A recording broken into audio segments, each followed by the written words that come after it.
Mark Szymanski, welcome back to the WP Minute. Always great to have you. Matt, it's always great to be here, brother. Thank you. We're publishing this video on the WP Minute podcast channel. This way, see, what I'm trying to do is get all that attention and awareness that you bring to the WordPress media landscape over onto this other YouTube channel so that we can get more podcast listeners for the WP Minute proper. So I thank you for your time and efforts. Hell yeah, man. Yeah, I don't know what traffic I'm driving, but I love it. I love it. Just trying to talk. Generally, you'll see Mark and I stream on the WP Minute YouTube channel where we talk all things like WordPress news, WordPress business stuff. Also where the home of all the WordPress tutorials go that I do.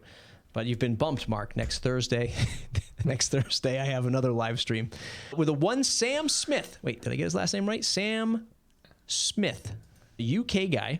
He is a big Webflow guy. Ooh, I will be in the chat for that one. Sam Harrison. Sorry, Sam. I'm Sam Smith. I don't know where I came with Smith. Smith was so easy to just throw in there. Sam Harrison. He has a fantastic YouTube channel. Paul Charlton. So I saw him mention him in one of his live streams, and I was like, hey, wow, this guy's great. He's a huge proponent on Webflow, likes WordPress, has used WordPress. So he and I are going to go about talking about WordPress versus Webflow and his points of view. And it's going to be fun. So that'll be next Thursday. Mark, you yesterday had your Streamathon. It was about 2.5 hours? 2 hours? Yeah, 2:15, I think. 2:15. Yeah. Learning in public, as I like to call it. Some of us in the WordPress space build in public. Hey, I'm doing this thing with my business. What do you think? What feature should I launch? What do you think about this call to action? You're learning in public. Fun fact, which I didn't tell you before we hit record, I had a lot of people DMing me, being like, hey, this guy you brought into the league, he's really going at it. He's a jerk. he's really going at it. But there was a shared sentiment that a lot of us have gone through, sort of like what you're going through now. It's just like poking and prodding and where are the boundaries here? Where are the lines? Who's doing what? What is this thing? When you've been doing this sort of live on Twitter and on your YouTube channel, learning all things WordPress community, open source, what this thing is, who it's for. You're not alone in this thinking. You're just doing it in a hyper compressed amount of time. I think a lot of us just stumbled around 15 years ago trying to figure this stuff out, and you're just getting a shot of steroids from every direction on where to learn. And it's a testament to your ability to want to do this stuff publicly and talk about it. Also to the WordPress community, there's so many more people involved than there were back in the day that you must be getting bombarded by people just throwing in their 2 cents every step of the way. But hopefully it's a positive outcome for you in the long run.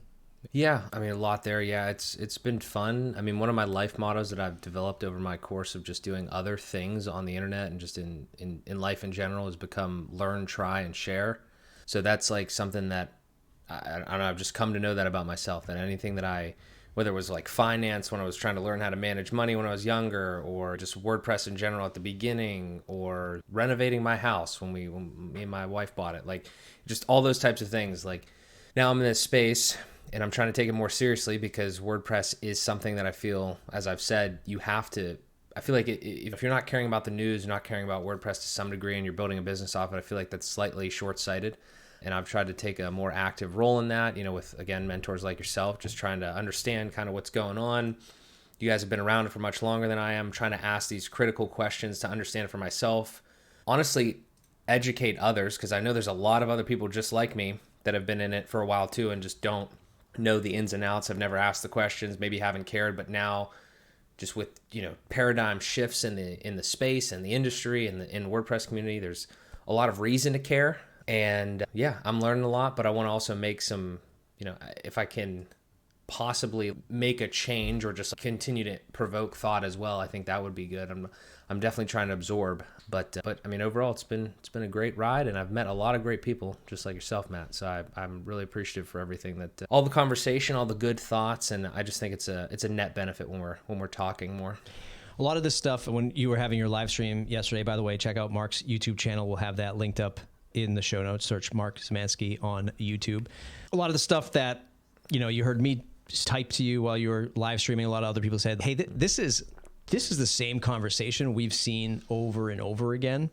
because everyone has like this question, and every few years or so, WordPress always goes through this growth spurt. Now, WordPress is 20 years old, and I think one of the things that you were talking about during your live stream was like, what is WordPress CMS?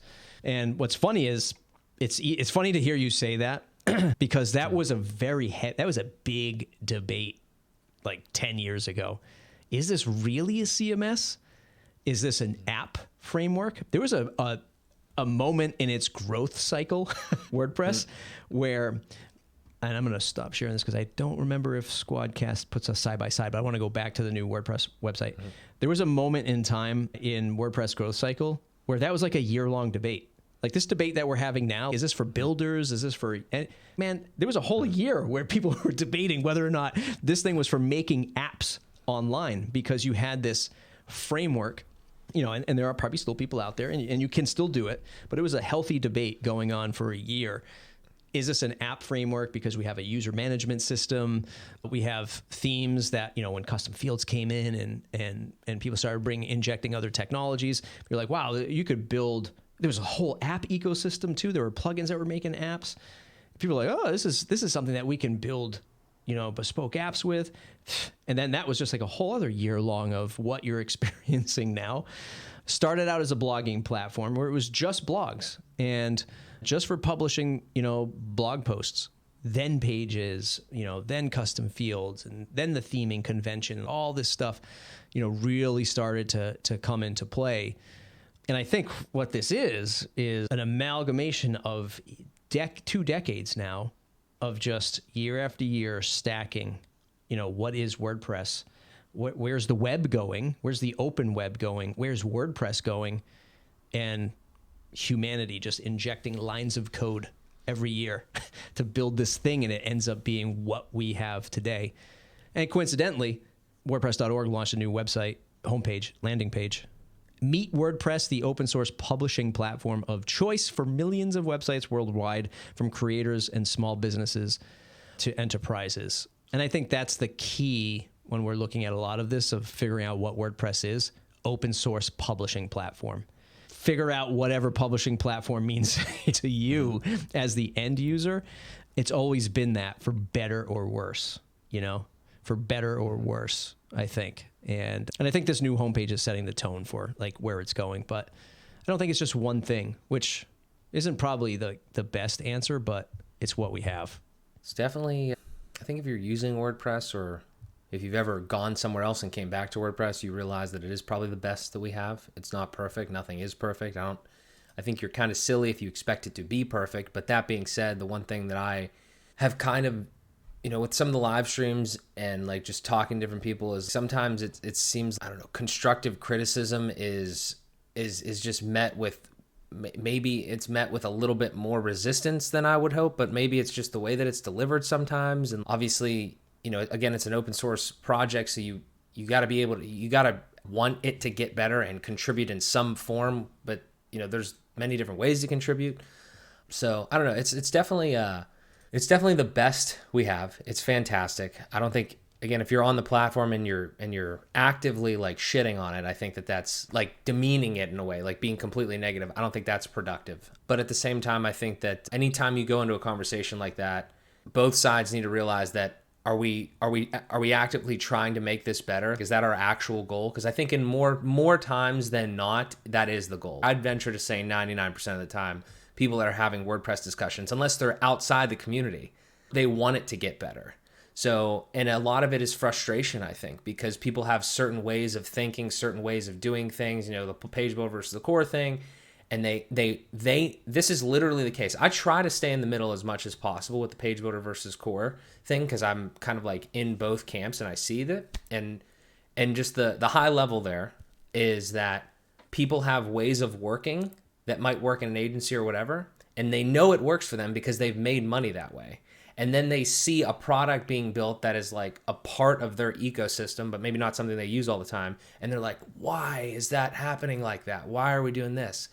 But the thing that I had an epiphany with yesterday is that maybe it is literally just not being built for that audience. Like it's literally built for everyone, again, I question the marketing there in a way, but I mean, it's built for the, like, everyone to use, meaning that it's basically built for the lowest common denominator, average user, which is not a demeaning thing to say, by the way. It just means that anybody can pop in there and do it, which is fantastic. It's just that the question, the tough part is that actually understanding that and being okay with it. And again, I'm just trying to observe it and see what's going on. But that's what I'm seeing, in the trenches, so to speak. Sure. And it causes a lot of mixed emotions and frustration. But at the end of the day, they're tools, and we shouldn't be emotional about them. So. Yeah, and again, I shared all these sentiments too when I first got into the space. Why are we doing this? I mean, I think we talked about this on the live stream last time, but I was selling themes years and years ago, and it was the same thing, like bringing free themes into the space, and you're just met with this weird, here's this rule set, largely put in place by volunteers, figure it out. And I had all the same, questions and concerns that you did or have. But what I have seen is, and I think that maybe what a lot of people aren't saying because we're just not like thinking about it or whatever, but it's like when we say, oh, we've seen this before, like we've seen this debate before, we've seen this person come in and want WordPress to go one way when the whole thing's moving the other way. And WordPress continues to thrive, grow, and scale and get better iteratively, slowly, because that's the nature of open source. I think if you looked at open source anything, that's just the nature of it. It's not sexy. WordPress is probably the sexiest open source thing that at least that I know of. If anyone's watching this, go ahead, drop a comment on what is like flashier or like more adopted as an open source thing other than WordPress. Mastodon maybe as a, because everybody migrates, everyone, a lot of people migrated there when they weren't happy with Twitter or whatever. So WordPress, is fantastic, for that. And the thing, it still gets better. I think what I have issue with is what, recently we talked about is when people say, well, oh God, this other tool is so much better. Like we'll have this Webflow debate, air quotes debate around Webflow versus WordPress. But at the end of the day, you're paying Webflow for that software. You're only getting Webflow from Webflow. And I think that's where a lot of this conversation has to start at the top is, do you want open source and your data, or do you just want something else? And that's where I think a lot of people are missing on the little adventure map and all of this stuff is that's where you have to make your decision. Because if you say, yes, I want open source in my data, then you're going down this path, and just be ready for this long, arduous path of open source politics versus, I don't really care. I'll pay for it. I'll pay for this cool tool. Then you go this way, and then you can say, Webflow's got all these awesome things. Insert other, Squarespace has all of these awesome things, and it's so much easier than WordPress. Then go that route. Just know that the biggest sacrifice is open source, which comes with community, and your data, which means, hey, whatever happens at Squarespace, it's there. Whatever happens at Shopify, it's there. Pay for it. Better tool, 100%. Yes, no one's really debating that. It's just when you say, but I can't take this. You can't do anything with it other than go to Shopify or Wix or Squarespace or Webflow. And I think that's where a lot of people have to observe that when they're making these arguments. And then when people really pin down WordPress for its faults, it's like, well, go to another tool then and build. Yeah. And then when you go there and realize, oh, I do have it kind of nice in WordPress land. Well, yes, let's appreciate that instead of just, getting, so fired up about, things that are actually being solved by third-party tools, which is a win, right? Which is a win. You and I chatted offline about that. Like, certainly, it's a testament to WordPress and open source that something is missing in WordPress. Somebody built it, turned it into a thriving business, and people can buy it and use it. You can't do that with a web. Maybe you can do that with a Webflow if they have a marketplace. You can do it with Shopify. They have a marketplace, but there's a tax. I don't know. Like, to me, it seems like sometimes we get lost in these silly debates, myself included. Yeah, last part of that, totally agree with. My only question would be, and I've probably posed it before, but probably not as directly, is Is what we're seeing with WordPress then, and again, I got a call on people that have more experience than I do for these types of answers, is what we're seeing with WordPress and those, like you just, explained there, kind of those frustrations, or, hey, why don't you go try somewhere else? And, like whatever you don't like about this, there's definitely cons elsewhere. I mean, my only question would be, is that just something that's inherent to all open source projects and WordPress is not, immune to those? Or are we seeing the best it could possibly be? There's no way to alleviate any of those cons, we'll say, because obviously it's got a ton of pros, right? And I'm not doubting you that, hey, I'm not saying that I'm not disagreeing with the fact that if you go to Shopify, go to Webflow, it's maybe like certain pieces of the tools are better in a way, but there's still problems. I mean, like let's not kid ourselves. There's definitely still problems in paid tools.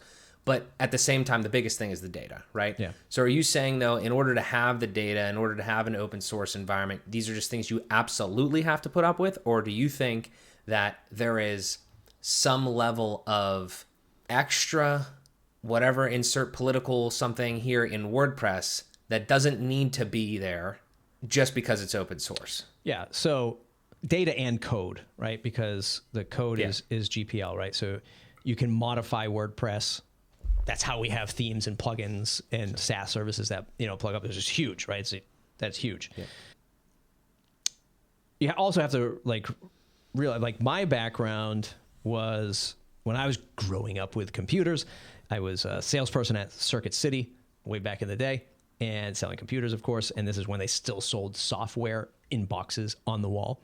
Mm-hmm. And I remember this guy came in and he wanted the cheapest computer that we had. Open box, didn't care. He said, I don't care if the thing is busted, broken. I mean, as long as it turns on, I'll take it, but I don't really care what it is because I'm going to run this thing called Linux on top of it. I was like, what the hell is this guy talking about? This is Linux thing. There's another operating system, right, besides Apple and Windows. I don't know about this. And we had it on the wall. I just didn't know what it was. And that sort of unlocked my open source experience into open source. Bought a copy of what was called Mandrake Linux at the time, installed it, did all this stuff, started to realize that, oh my God, there's a whole world of open source software back then to do different things, bulletin boards, like real weird things on the web back then.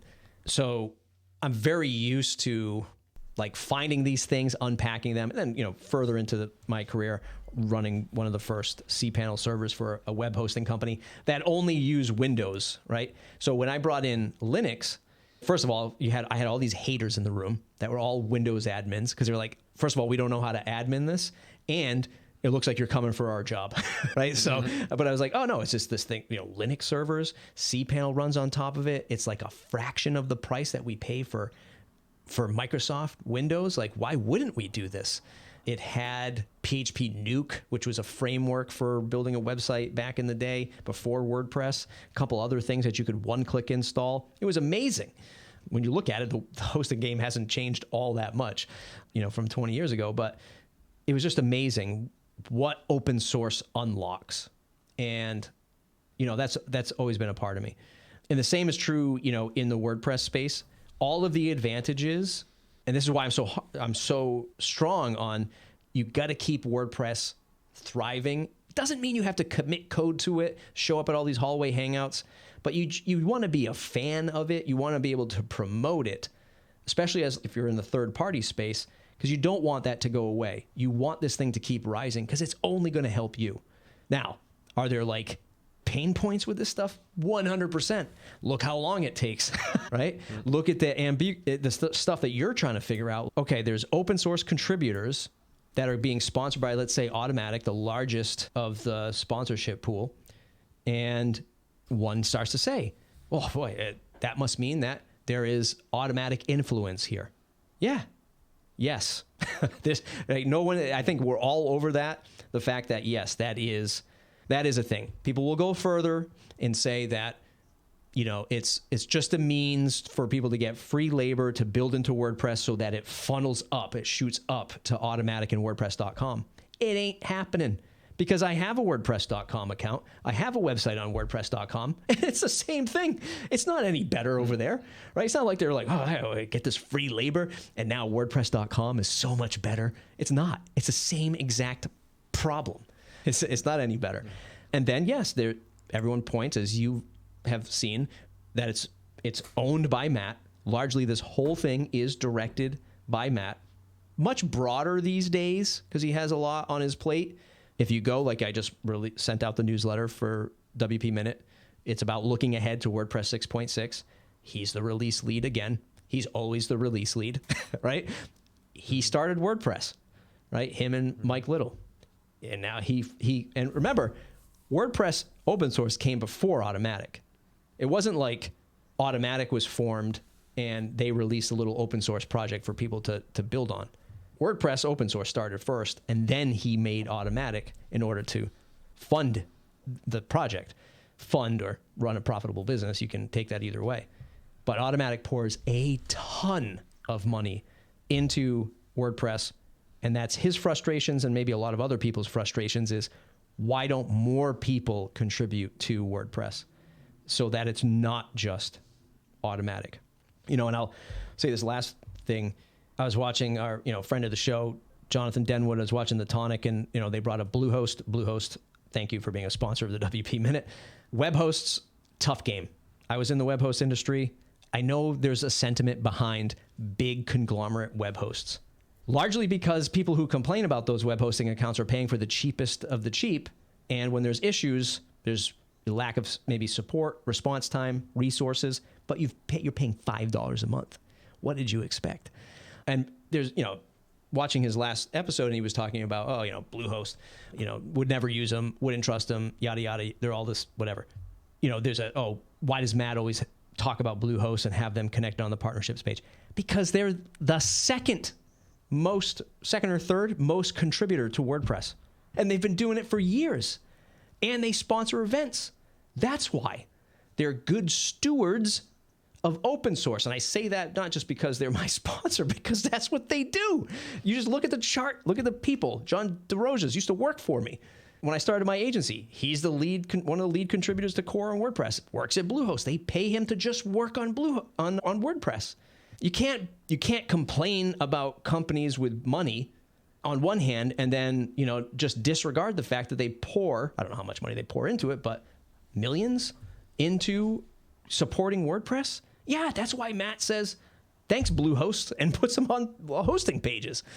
Sure, there might be other products out there that compete with them that one might say is better, but they are putting in the work.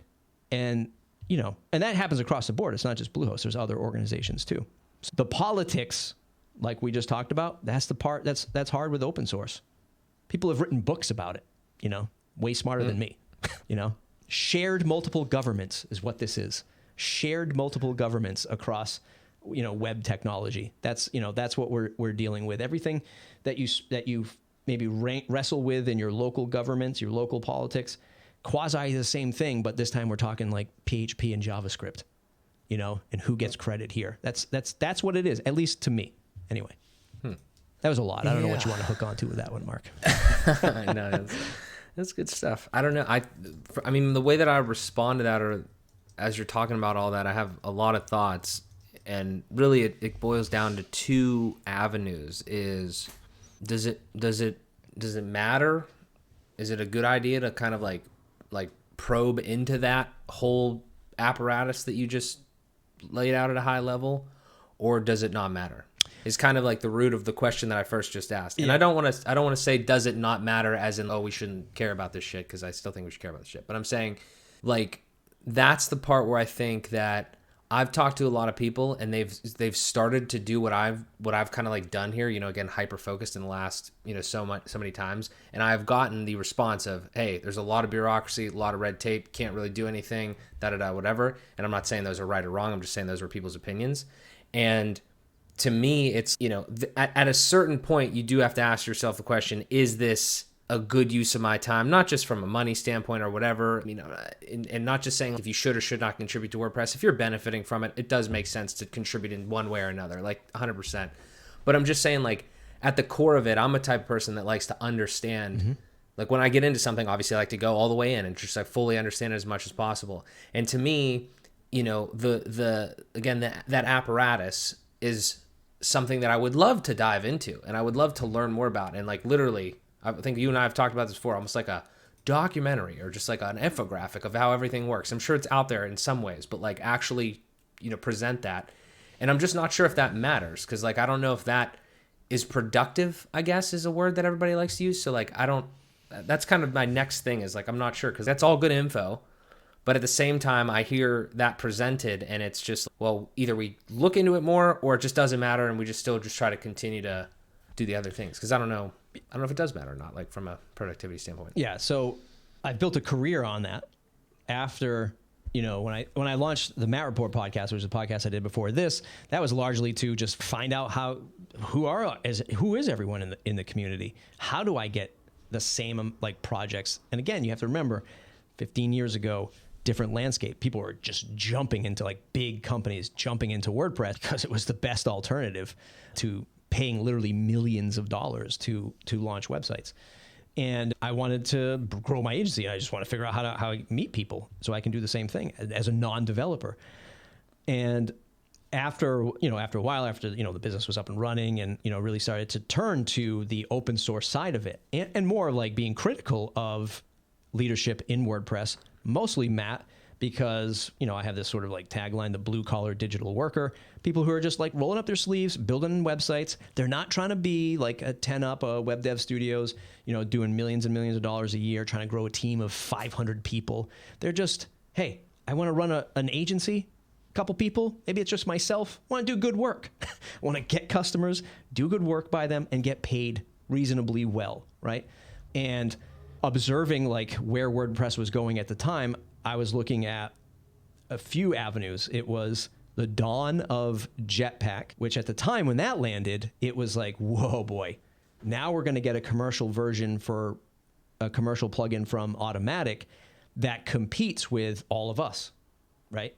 At the time, Pippin Williamson, Gravity Forms, like all these people were just like getting their businesses off the ground. And then here comes Jetpack, which, everyone called the Trojan horse of WordPress. This is not, this is not anything new. They were like, wait a minute. Because Mullenweg was against a lot of the commercial side of plugins and themes, especially if you went up against like the GPL, or if you were selling it under the guise of, oh, you're buying software. You're not buying software in GPL because you can't.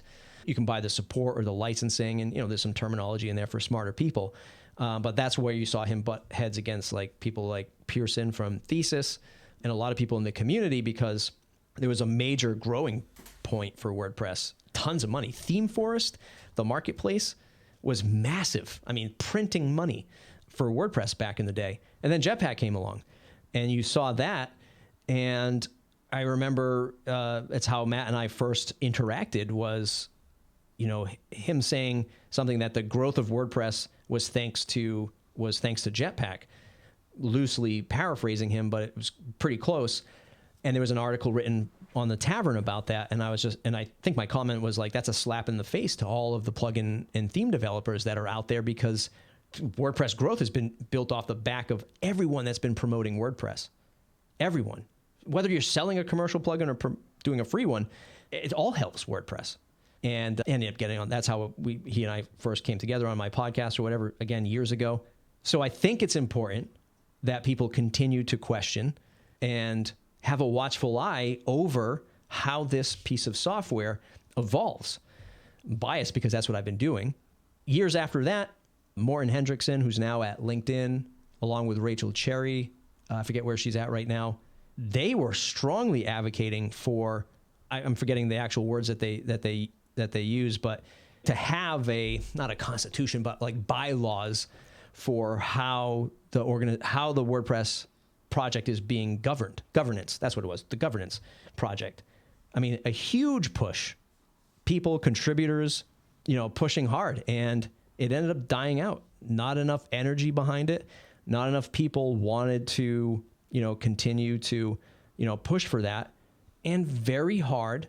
And even Matt brought it up a few times, considering it a little bit, but that would mean that he would either have to be removed or have some means of, I don't know, rotation or voting in and out. And it gets super complicated. And at the end of the day, that lost steam. And there's been countless other things along the way. And So, a long way of getting to, no, I think it's important that we all keep an eye on it because and this is my opinion, is why I do it, is because it's huge, massive amount of people use this software. And whether you realize it or not, open source is important. And and who is the steward for WordPress is important, because I said this a million times and I never want it to come true. Salesforce is one of Automatic's biggest investors. If WordPress was ever run by Salesforce, we're all screwed. Forget all of this stuff. Like what we're debating today will be a luxury if it's ever owned by Salesforce or a commercial entity. I mean, like maybe an entity like a Salesforce that would just chop it up and be like, we just want to make money with this thing now. So we gotta hope that the torch is always carried. Yeah, like the torch is always passed on and carried. Yeah, and I think Automatic and Matt are still the best people for that. That doesn't mean you can't disagree. That doesn't mean you can't have criticism. I've never gone into the levels of criticism other people have and said some outlandish stuff about him. I don't care about how much money he has made or is worth, and people shouldn't bring that in either. Like it's not relevant to open source WordPress because he doesn't own it per se, because you can literally take it right now and go do something else with it. Not saying that's easy, but you couldn't do that with Microsoft Windows. You can just grab it and be like, mine now. Yeah, you're done. You're going to get sued. But you could literally do that with WordPress and just do something else with it. And there's Classic Press, I think is the project, when there was a group of people who, when the Gutenberg was built into WordPress, they were like, no, we don't want this. And we're going to fork WordPress and try to maintain it and keep Classic Press with no Gutenberg. That's a project that's still running. Not a lot of people. It's there. And it's, again, another testament of it can be done. To what degree, it depends. But, it's possible. And I've had these same things. Like I wrote about, or I vlogged about it on my other channel when Automatic released professional services. Started with a $5,000 website, then a $500 website. And I was like, here we go again. The title of that video is I spell it WordPress now with a lowercase p, because, it's always, it's that same thing, right? WordPress capital P. Okay, I get it, It's just like every version of WordPress had Hello Dolly in it for years. That was Matt's like placeholder plugin. Everybody was, it's so cute. We leave it in. It's like nostalgia. Get it out. Get it out of here. All right. We did it a couple versions. Get it out. And the WordPress capital P thing is like, you got to respect the name. I get it. But when the name isn't respecting us and they're doing something like this, I feel like it was, a slight in to the builders out there that have, brought and promoted WordPress. I was wrong about that because it didn't really go anywhere. Didn't impact the freelancers for sure, because it's a services business just like everybody else. So, it's not like they wiped the deck with everybody, but still, it's like one of those things like, hey man, we're here. We're the blue collar digital workers of WordPress. And if you come up against us, like we'll push back, where we can. So, yeah, I just think there's a lot of intricacies to it. I don't know enough about the history of open source and other open source projects, but I would just still wonder if like other ones are similar in that regard, because it does seem like there's like a mixture of almost like lobbying and then commercialism mixed into it. And regardless of if it actually has a tangible impact on it or not, it definitely has an impact on the perception of that the users have on it. Again, just people in the comments all the time in the live streams and things. And I'm just like, I'm the one kind of, trial by fire with me, talking to people and like yourself and all that, and just trying to get all that information. And then I'm just trying to regurgitate what I'm hearing. And other people are like, yeah, I've always thought that too. Like, why is it like set up like this at the top? Obviously it's for good reason in certain cases. It's just the mixture of, obviously open source doesn't mean like completely like, it's more based on obviously the licensing and the code and stuff like that. But just like the nature of that mixed with, like when you're saying you don't like that Automatic kind of swoops in and tries to undercut people basically or whatever on the service side. It's similar kind of on the software side when it's okay, now we have commercial companies contributing, and is that like kind of a form of we're going to get a say in that? Because we've had other discussions where, well, what if other companies want to do that, And it's, well, okay, we only want the good guys to do that, I guess. But what happens if the other guys, we don't do that? And that just seems, I mean, I'm not posing a solution here because I don't know the solution right now, but I'm just bringing these things up because I still think there's a lot of, there's people that don't care. And then there's people that like do care. And it's still a little foggy. So yeah, at the end of the day, it's still like the majority of problems that WordPress has are human problems, less about the software. And will those things happen? 100%. I mean, plenty of times, nothing is coming to my head, but there are times where, Matt has come out with decisions and was like, where did that come from? Like, you guys nobody said anything about that, And, there are countless times I'm sure people could chime in that have, heard about all the different things. I mean, just the recent stuff with, who controls the WordPress Twitter account. I mean, yeah, I'm sure you saw that when he tweeted out about getting support for the San Francisco Bay Bridge project or something like that, nonprofit, and he tweeted it out, and people are like, "Wait a minute, why is the WordPress Twitter account tweeting out, save the Bay project?" And he was just basically, he was like, "Because this is my account," It's okay, but that was, yeah, nobody likes it, and it blew up. But those are the things that happen, and those are the human things. Yeah, contributions. People start to know each other, I don't really think anyone is. I've never seen anything. There was one time, maybe again somebody could jump in, when Google released AMP. I don't know if you remember that, Google AMP. Yeah. There was like a big push to have that, and I think it was in WordPress core or in Jetpack. I forget what it was. There was like this whole thing that was unfolding. That was a pretty big like technical debate. I remember that from back in the day, and they were a sponsor or whatever. So I remember that being kind of like, oh, you're trying to get that in there because you're at Google. So maybe there are a few times that have, that has happened, but I've never really seen anything like go into WordPress core that just benefited some other like organization. Certainly nothing like you see in commercial software, like a default web browser that you can't change or preloaded apps on phones. That is just like rampant. Imagine if WordPress came with, preloaded plugins. Holy shit, people would lose their minds. I do think that that's where it's going to head for Automatic to survive in the future. I think what we will see is when you go to WordPress.org, it will be download WordPress with Jetpack, the best experience for WordPress, and then below that, with no shiny icon in little text, download free open source WordPress. Got to clip that. Well, because that's a crazy prediction. Well, how else will Automatic has to make money at some point, and there's nothing wrong with that. I actually wouldn't mind if we just got there sooner, so people could just be like, okay, here's the line in the sand. Jetpack is the way they make money, and then we have free WordPress. Fine, as long as it's not, as long as it still remains open source, which it will, because that's why and that's what you have to do is zoom out and look at it from that perspective. Matt could have said, we're going to, instead of making Jetpack a standalone plugin, I'm just going to build these features into WordPress and then give you a WordPress with these features and an open source without these features. He could have done that. He didn't. He decided to do Jetpack. There's other reasons, like integrating with other web hosting companies. Probably thought that was a better play, is a better play probably. But, it could have gone, it could be a lot worse, I think. Help me for a second though. So I've heard the Jetpack, prediction there, which like makes sense to me, but how in that prediction is Jetpack a paid tool? I've never specifically used it. Are you saying that like you would be forced to download WordPress with Jetpack, or you could still get the regular version? Obviously this is hypothetical, but we're saying from a business perspective, how is that generating revenue? What's the, help me there. How would that be? So Jetpack is a product by Automatic that enhances the usability of WordPress.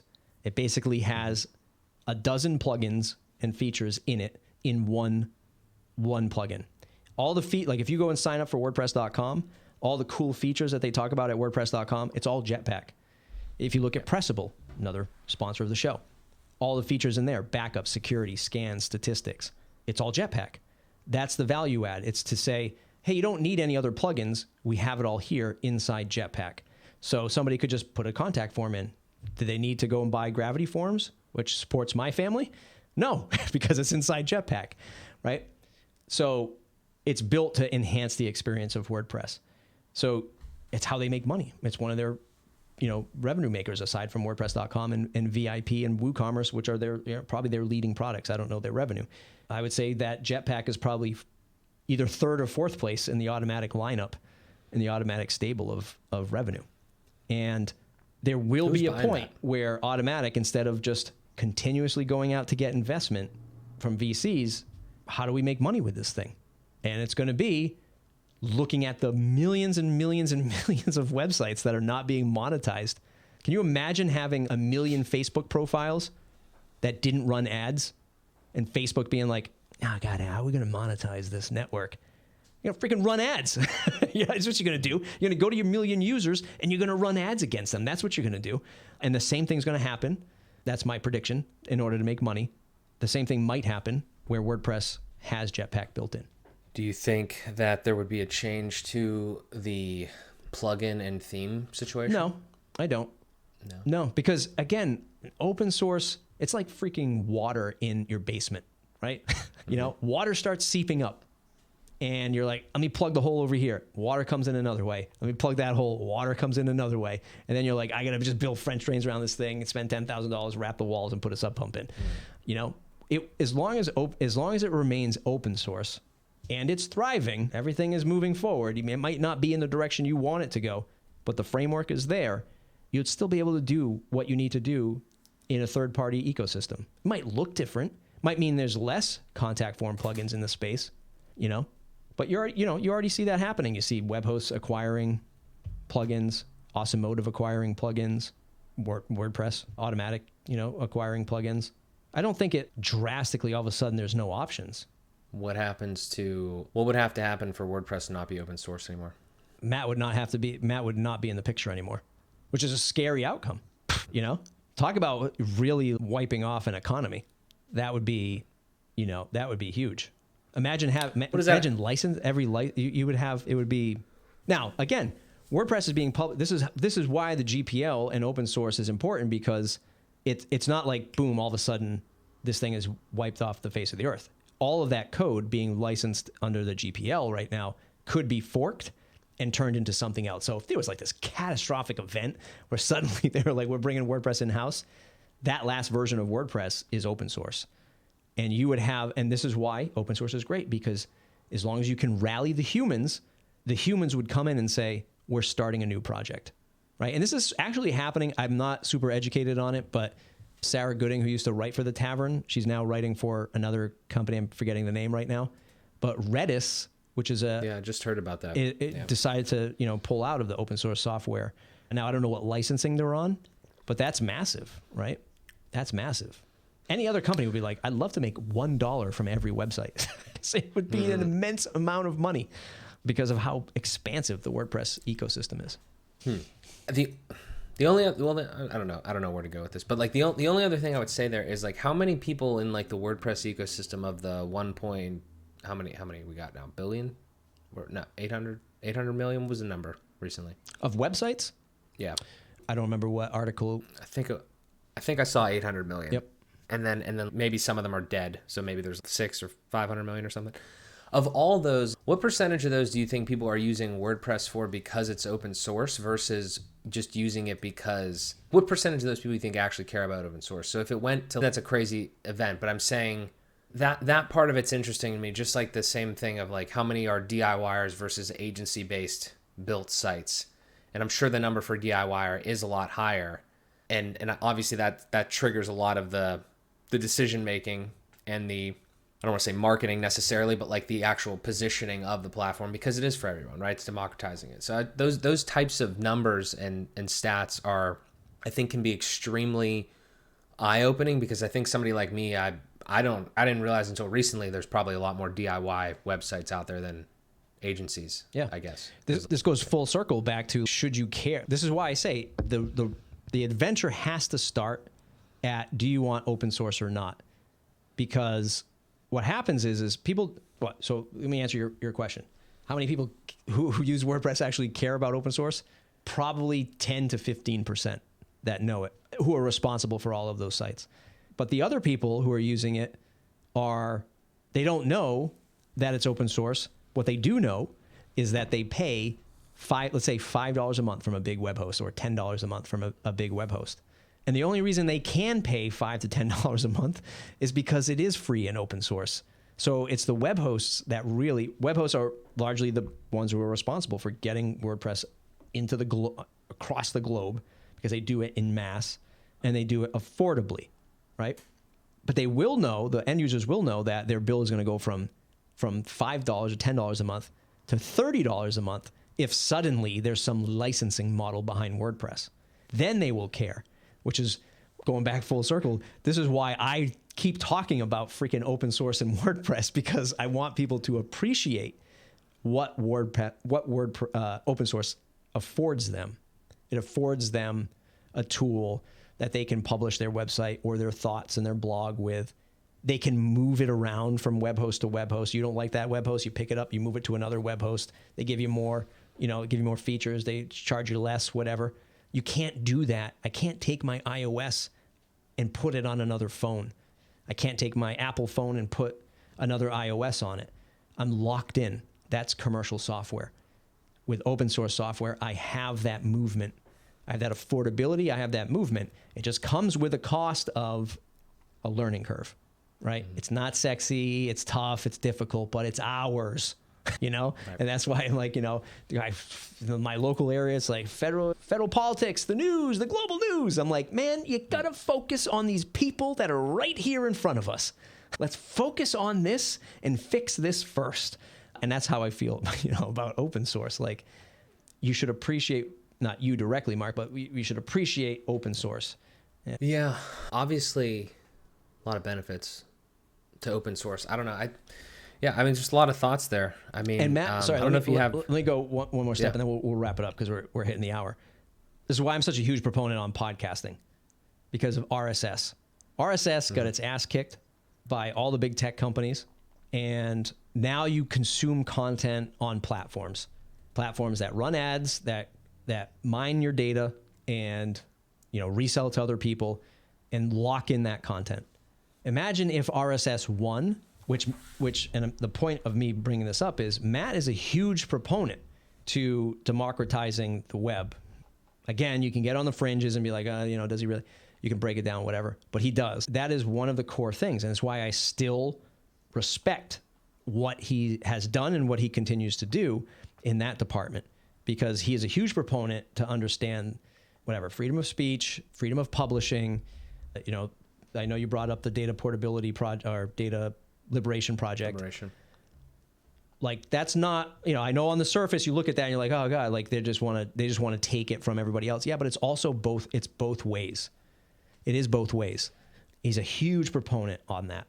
So RSS, open publishing, very important, for humanity, because then where do you get your information from? If it's all just in Facebook, Twitter, and social media platforms, that doesn't do any of us any good. There'll be an algorithm, there'll be a price to entry, there'll be a filter on it, and we're all screwed. Again, that's why WordPress is so important, because WordPress, every website has an RSS, is built in by default, still to this day, that you can just subscribe to any WordPress site with an RSS reader. It's freaking amazing. Imagine the world goes dark. The only way you can communicate is through a low latency, low bandwidth network is going to win. It's like the QR code had its heyday come back when the pandemic hit. Can't touch anything, got to scan it. Thank God for the QR code. Everyone shit on the QR code for years. That's so stupid. Look at that thing. It's ridiculous. Who's ever going to do that? And then the QR code came back. Remember me? You guys can't touch these menus. You got to scan this thing, right? RSS is like the same thing, man. It's there, and it's going to be one of the most important things. It's the most important thing in podcasting, for sure. But it should be back in content publishing, Fediverse, et cetera, et cetera. Again, I'm not this diehard about it, because there's a lot of technical stuff I don't know. But I know I vote with that because it gives us the most freedom and movement as humans with our content and our communication. Speechless, man. That has nothing to do with, can I make money with my WordPress business this way? But again, this is why it all starts up here for me, picking, do I want an open source thing or do I want a commercial thing? go commercial if you do it. You know, if depending on what it is that you need. I'm excited to know about Webflow next week with not Sam Smith, Sam Harris, and I got some friends at 10up and Brad Miller, and he hit me up the other day. He's like, "You want to be in the Webflow group?" I'm like, "No, I want to be in the Webflow. I don't want to be in the Webflow group. What the hell do I want to be in the Webflow group for?" And he's, "Oh, we've been using Webflow at 10up, and it's a great solution for certain customers." Okay, well, that's telling. You know, if open source agency built off a lot of historic things in the WordPress space is starting to explore Webflow. Makes sense from a business, but I love my open source. I'll be really interested to hear that perspective. I've watched some other Webflow content, and I know some agencies that have kind of adopted it here and there.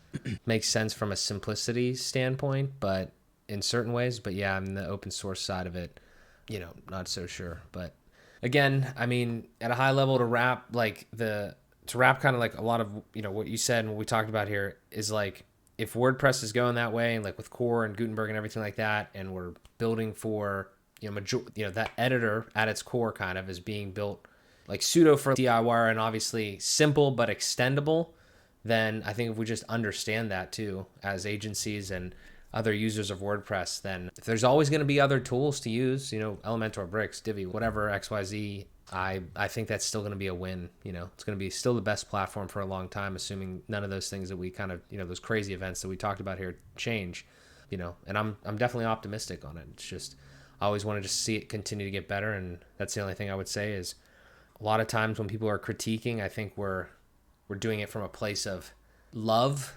ultimately and goodwill, even though if it's not presented always the best. And yeah, that's just, I don't know. I'm excited to see where it goes. This is a great community to be a part of for sure. Mark Szymanski, where can folks find you to say thanks?